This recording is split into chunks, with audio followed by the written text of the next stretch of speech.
Hello friends, आप देख रहे हैं आपका चैनल शेयर बाजार विद आयुष। और दोस्तों, बात करेंगे इस वीडियो में किसके बारे में? हेक्सावेयर टेक्नोलॉजीज आईपीओ के फाइनल डे यानी डे थर्ड ऑफ सब्सक्रिप्शन के बारे में। कितना दोस्तों आईपीओ जो है आज फाइनल डे सब्सक्राइब हो पाया, स्पेसिफिकली कितना पैसा जो है वो क्यूआईबी की तरफ से आता हुआ दिखा है, क्या रिटेल एचएनआई ने बिल्कुल इंटरेस्ट दिखाया या फिर बिल्कुल ही इंटरेस्ट नहीं दिखाया, ये सब चीज़ दोस्तों इस वीडियो में हम समझेंगे। तो आप लोग देखिएगा वीडियो को पूरा ज़रूर। सो फ्रेंड्स, इशू को आज आखिरी दिन था और ये देखना बहुत दिलचस्प था कि इस आईपीओ को रिस्पॉन्स किस तरीके से मिलता है, कितना पैसा जो है वो इस आईपीओ में आता हुआ दिखता है, ये देखने वाली बात थी। तो अब हमारे पास वो डेटा जो है वो निकल कर आ चुका है। लेकिन उससे पहले, अगर आपने इस आईपीओ में पैसा लगाया है तो ये बात ध्यान रखिएगा, 708 का आपको एक शेयर मिलेगा। 21 शेयर्स मिलते हुए नजर आएंगे सिंगल लॉट के अंदर। कुल मिलाकर 8,750 करोड़ का ये आईपीओ था, जिसमें से पूरा का पूरा ओएफएस था। ठीक है। सो फ्रेंड्स, जो शुरुआत के 2 दिन थे, राइट, जो कल का दिन सब्सक्रिप्शन आता हुआ दिखा था, तो जो क्यूआईबी कैटेगरी थी वो 41% सब्सक्राइब करके बैठी हुई थी, एचएनआई कैटेगरी 3%, रिटेल 7% और एम्प्लॉय पोर्शन 18%। कुल मिलाकर दोस्तों 2 दिनों में ये आईपीओ आपको 16% सब्सक्राइब होता हुआ दिखा था। और इस आईपीओ को मैंने आपको कल भी कहा था कि अगर बचाना है तो वो कौन बचाते हुए नजर आएंगे, वो रहेगी जिम्मेदारी क्यूआईबीज की। क्यूआईबी इस आईपीओ को बचाते हुए नजर आएंगे, ये ऑलमोस्ट पक्का था। लेकिन क्यूआईबी ने आखिरी दिन कितना पैसा लगाया, ये चलिए अब देखते हैं। सो फ्रेंड्स, जो क्यूआईबी का डेटा हमको आता हुआ दिखा वो कुछ इस तरीके से है कि करीबन क्यूआईबीज को ऑफर किए गए थे 2.5 करोड़ शेयर्स और क्यूआईबीज ने अप्लाई किया 23 करोड़ शेयर्स के लिए।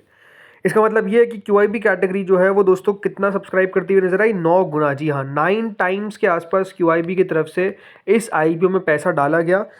इसमें जो बिग एचएनआई कैटेगरी, सॉरी, जो इसमें पैसा जो है जो हमको आता हुआ नजर आया, बिग एचएनआई नहीं, जो इसमें जो पैसा आता हुआ दिखा है वो किसकी तरफ से आता हुआ दिखा है, तो वो आता हुआ दिखा है फ्रॉम एफआईआईज। करीबन 12 करोड़ 50 लाख शेयर्स के लिए एफआईआईज ने पैसा लगाया। डीआईआईज या फिर हम कह सकते हैं डोमेस्टिक इंस्टीट्यूशंस जो है, उनकी तरफ से अगर आप देखेंगे तो ओनली 27 लाख, यानी जो बैंक्स है, जो इंश्योरेंस कंपनीज है, राइट, इनकी तरफ से अगर आप देखेंगे तो बिल्कुल भी इंटरेस्ट नहीं था। ओनली 27 लाख शेयर्स के लिए अप्लाई किया गया। म्यूचुअल फंड्स ने दोस्तों अप्लाई किया ऑलमोस्ट 10 करोड़ 59 लाख शेयर्स के लिए। इसकी एंकर बुक भी काफ़ी अच्छी थी। और इसके बाद अगर आप देखेंगे तो डेफिनेटली म्यूचुअल फंड्स ने भी अपना इंटरेस्ट शो किया। वहीं जो अदर्स कैटेगरी थी उनकी तरफ से ओनली 7,854 शेयर्स के लिए एप्लीकेशन आता हुआ दिखा। यानी कुल मिलाकर दोस्तों बड़ी बात क्या है जो हमको नज़र आती है, वो यही है कि क्यूआईबीज ने इस आईपीओ को क्या किया है, सेव किया है। अगर देखिए क्यूआईबी की तरफ से पैसा नहीं आता तो ये आईपीओ सेव नहीं हो पाता, और वो क्लियर था, राइट। इसके बाद दोस्तों आते हैं एचएनआई कैटेगरी पे। तो देखिए, जो नॉन इंस्टीट्यूशनल बायर्स है या फिर जो एचएनआई कैटेगरी है, उनकी तरफ से दोस्तों इस आईपीओ को सब्सक्राइब किया गया करीबन 22%। अब देखिए 22% का मतलब क्या है कि मेरे को कल भी कहा था कि अगर ये 1/3 भी सब्सक्राइब हो जाए तो बहुत बड़ी बात होगी, यानी 33% भी अगर सब्सक्राइब हो जाए तो बहुत बड़ी बात होगी। और वो एग्जैक्ट हुआ 21%, यानी क्लोज टू 280 करोड़ रुपए जो है वो हमको आते हुए देखने को मिले फ्रॉम एचएनआई कैटेगरी। और एचएनआई ने इस प्रकार से ही इस आईपीओ को सब्सक्राइब किया।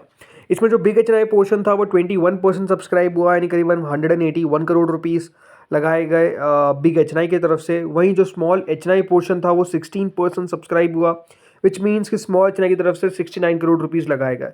अब इसमें देखिए कोई अलॉटमेंट की चिंता नहीं है। अगर आपने लगाया है तो बस आपके पोर्टफोलियो में शेयर आ चुके हैं, मान के चलिए।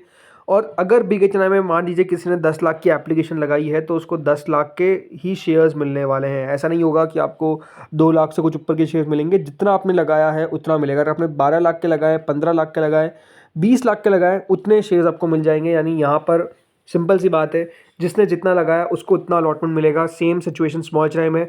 अगर आपने स्मॉल एचएनआई में एग्जैक्ट 10 लाख से थोड़ा बहुत कम लगाया तो वो भी शेयर्स आपको मिल जाएंगे। और अगर आपने एक एप्लीकेशन लगाई है तो वो तो मिलेगी ही मिलेगी। तो चिंता ना करें अलॉटमेंट को लेकर, अलॉटमेंट की कोई चिंता नहीं करनी है, अलॉटमेंट तो भर भर कर मिलेंगे।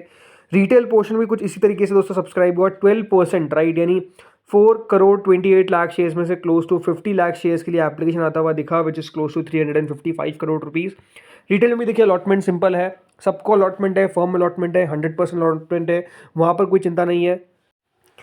और जो कंपनी के एम्प्लॉयज़ है वो भी अगर आप देखेंगे तो आईपीओ को पूरा नहीं भर पाए, ओनली 33%, यानी यहाँ पर 1/3 सब्सक्रिप्शन जो है उनको आता हुआ देखने को मिला। कुल मिलाकर 33.294 टाइम्स। एंड टोटल मिलाकर ये जो आईपीओ है वो 2 गुना नहीं, करीबन 2.66 टाइम्स के आसपास टोटल सब्सक्राइब हुआ है। ये 2.05 नहीं है, 2.66 टाइम्स के आसपास टोटल जो सब्सक्रिप्शन है वो हमको आता हुआ दिखा है। यानी ओवरऑल देखिए आईपीओ को, जैसा मैंने बताया था कल भी, कि आईपीओ को पास करवाने की कोशिश की जाएगी, और उसी के कारण भी अगर आप देखेंगे तो जो QIB का डेटा है वो आपको 9 गुना तक दिखता है, बिकॉज एटलीस्ट 2 गुना तो सब्सक्राइब हो इशू।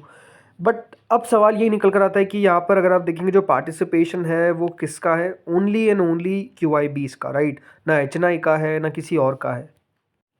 तो ये किस तरीके से करेगा, मतलब मैं मान के चल रहा हूँ, ये अज्यूम कर रहा हूँ मैं कि अगर रिटेल कैटेगरी में कोई पैसा लगा रहा है तो वो लॉन्ग टर्म का खिलाड़ी है, अगर कोई HNI में पैसा लगा रहा है तब भी वो लॉन्ग टर्म का खिलाड़ी है, और अगर जो QIBs का पैसा आता है तो वो तो माना ही जाता है कि थोड़ा सा लंबी अवधि का है। अगर मैं बैंक्स और इन सबको हटा दूँ, साइड कर दूँ, तो जो FIs है वो भी देखिए ऐसा नहीं है कि आज लिया और कल बेच दिया वाली इस स्थिति में पैसा लगाते हैं। Same goes for mutual funds also. So long term का यहाँ पर अगर आप देखेंगे तो पैसा आता हुआ दिखा है। सबसे बड़ी बात दोस्तों इस IPO के साथ दिक्कत क्या हुई, इसका साइज़, राइट। आप 8,750 करोड़ का IPO लेकर आ रहे हैं, और आई थिंक ऐसे बाज़ार में लेकर आ रहे हैं जहाँ पर आप कह सकते हैं चीज़ें बिकना मुश्किल है, राइट, चीज़ों का कोई ख़रीदार नहीं है।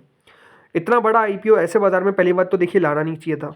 आई थिंक अभी तो IPOs थोड़े से दूर ही रहने चाहिए, IPOs आने ही नहीं चाहिए, बिकॉज अगर कोई अच्छा IPO भी होगा वो भी दोस्तों ऐसे ख़राब बाज़ार में पिट जाएगा, और ख़राब IPO होगा तो ऑब्वियसली बात है वो तो पिट ही रहा है, राइट। तो अभी तो IPOs को आना नहीं चाहिए। दूसरी बात, आई थिंक वैल्यूएशंस को और कंफर्टेबल रखना चाहिए था, ऐसा रखना चाहिए था कि निवेशक को लगे कि हाँ यहाँ पर अच्छा पैसा मेरा भी बन जाएगा।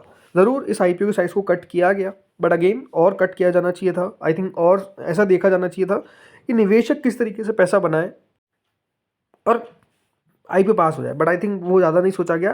बट ठीक है, मतलब अब कह सकते हैं कि देखिए एक रिस्क लिया गया, और वो रिस्क सोच समझ के देखिए लिया जाता है, राइट, उसमें तो कोई दोहराए है नहीं। तो 2 गुना ये IPO सब्सक्राइब हुआ। बाकी जो ग्रे मार्केट है वो ₹2.5 के आसपास है, विच इज़ क्लोज टू 35%। कल तो दोस्तों ग्रे मार्केट ₹0 भी हो गई थी, बट आज ₹2.5 हो गई। बट आई थिंक ऐसे बाज़ार में देखिए ये मान के आपको चलना है कि अगर आपने पैसा लगाया है तो 5-10% ऊपर नीचे कहीं भी हो सकता है, राइट। ये भी IPO अगर आप मुझसे पूछेंगे तो 10% तक नीचे चाहे तो खुल भी जाए, उसके बाद हो सकता है रिकवर भी कर जाए, या फिर हो सकता है कि 10% के बाद और नीचे चले जाए। इट कहना मुश्किल है, बट ओवरऑल देखिए वो जो सेलिंग है ना, जो हार्ड कोर सेलिंग होती है वो आती है दोस्तों किसकी तरफ से, वो आती है रिटेलर्स पहला, HNI दूसरा, और तीसरा जो बैंक्स पैसा लगाते हैं हमारे, उनकी तरफ से आती है। इस IPO में अगर आप देखेंगे तो वो तीनों ही नहीं है, ना रिटेल है, ना यहाँ पर HNI है, ना बैंक्स है, ना इंश्योरेंस कंपनीज है। सिर्फ पैसा जो है वो हम कह सकते हैं स्ट्रॉन्ग हैंड्स का है, तो ये भी अपने आप में थोड़ा सा पॉजिटिव हो जाता है। बट स्टिल आई थिंक ऐसे बाज़ार में कुछ भी देखा जाए तो पॉजिटिव दिखता नहीं है, बिकॉज मार्केट में दोस्तों जब इस तरीके से पेन है, राइट, हर दिन आपको small cap index, mid cap index correct होते हुए दिख रहे हैं, वो भी मोर देन 2% 3%। तो आई थिंक मार्केट्स बहुत ज़्यादा ख़राब है, अभी मूड माहौल बहुत ज़्यादा ख़राब है। ऑलमोस्ट देखिए स्मॉल कैप इंडेक्स तो बेयर टेरिटरी में घुस चुका है, मिड कैप इंडेक्स भी बिल्कुल घुसने वाला है। निफ्टी अगर आप देखेंगे तो बहुत ही वॉलेटाइल है, आज देखिए 200-250 पॉइंट नीचे, बाद में अचानक से थोड़ी बहुत रिकवरी हमको देखने को मिली जब निफ्टी क्लोज टू 70-80 पॉइंट नीचे था। तो आप समझ सकते हैं कि मार्केट्स में किस तरीके की वॉलेटिलिटी है, और स्पेसिफिकली देखिए वही जो शेयर्स जो बढ़ते हुए देखने को मिले थे वो तो बहुत ज़्यादा ही गिर चुके हैं, and mid cap small cap की हालत ओवरऑल ख़राब नहीं बहुत ख़राब है। तो ऐसे बाज़ार में देखिए लिस्टिंग का प्रेडिक्शन लगाने अपने आप में मैं कहूँगा कि बहुत नासमझी होगी। तो देखते क्या होता है लिस्टिंग के दिन। लिस्टिंग याद रखिएगा कब होगी इस IPO की, होगी ऑन वेडनेसडे, मंडे को IPO का अलॉटमेंट है। तो दोस्तों इस वीडियो में इतना ही था, होपफुली वीडियो बढ़िया लगा होगा। Thank you friends watching this video.